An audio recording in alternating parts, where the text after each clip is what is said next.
Yaqin Sharqda urush boshlanganidan buyon, ayniqsa oxirgi 2-3 kun mobaynida Isroil bosh vazirining salomatligi va xususan halok bo'lganligiga doir bo'lgan taxminlar urchib ketgandi. Kuni kecha 14-mart kuni to'liq tasdiqlanmagan manbalarning iddao qilishicha, Isroil bosh vazirining o'limi haqida Isroilning rasmiy doiralari ommaga e'lon qilishi ta'kidlangandi. Ammo bugun 15-mart kuni Isroil bosh vazirining Instagramdagi rasmiy sahifasi mana bu video tasvirlarni e'lon qildi.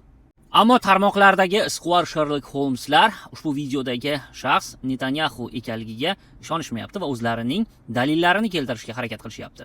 Bir foydalanuvchi ayni shu video tasviri tasvirlangan Netanyahuning suratlarini oldingi suratlariga solishtirib u emasligini iddao qilayotgan bo'lsa, yana biri xuddi shu videoni sun'iy idrok tomonidan yaratilganligini aniqlab beruvchi detektorga solib, detektor bu video tasvirlar sun'iy idrok tomonidan yaratilganligini iddao qilmoqda. Yana biri Netanyahu qo'lini cho'ntagiga solganda cho'ntakning noodatiy o'zgarishi yoki u kofeni peshtaxtadan olgan vaqtida kofe idishining yuqori qismidagi noodatiy o'zgarishni aynan sun'iy intellektning mahsuli deb baholagan. Yana bir manba esa peshtaxtada turgan kassa apparati 2024-yil sanasini ko'rsatayotganini iddao qiladi.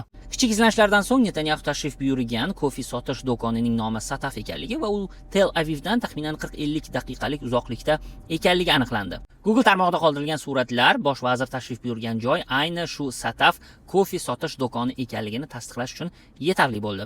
Ammo endilikda internetda Coffeegate deb nomlangan aynan shu voqeaga asoslangan turli xil konspirologik qarashlar rivojlana boshladi. Unga ko'ra, avvalambor u kofeni qo'lga olayotgan paytida kofe nimagadir to'la bo'lishidan qat'iy nazar va to'kilay deyishdan qat'iy nazar to'kilmagan. Xullas kalom, internet va internetdagi Square Sherlock Holmeslar bu video materialga, aynan uning o'limini inkor etuvchi video materialga ishonishmayapti va hali ham uning o'lganligiga yetaklovchi va bu video material aynan sun'iy idrok tomonidan yaratilganligini iddao qiluvchi juda ko'plab taxminlarni ilgariga surishmoqda. Shaxsiy fikrim esa bir necha kundan beri original, yangi videolar qo'ymayotgan Isroil bosh vazirining Instagram sahifasi nega 15-mart kuni Isroil rasmiylari tomonidan uning o'limi tasdiqlanishi ehtimoli bor degan xabarlardan keyin balki shoshilinch ravishda uning alohida yangi deb ko'rilayotgan videosini tarqatishdi.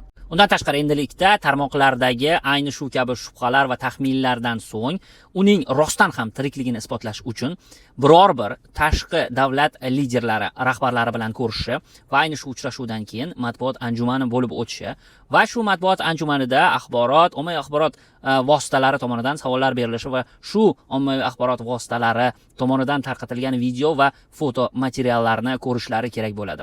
Ungacha qo'llari bilan ushlab ko'rmagunlarigacha internet endi uning tirikligiga ishonmasa kerak.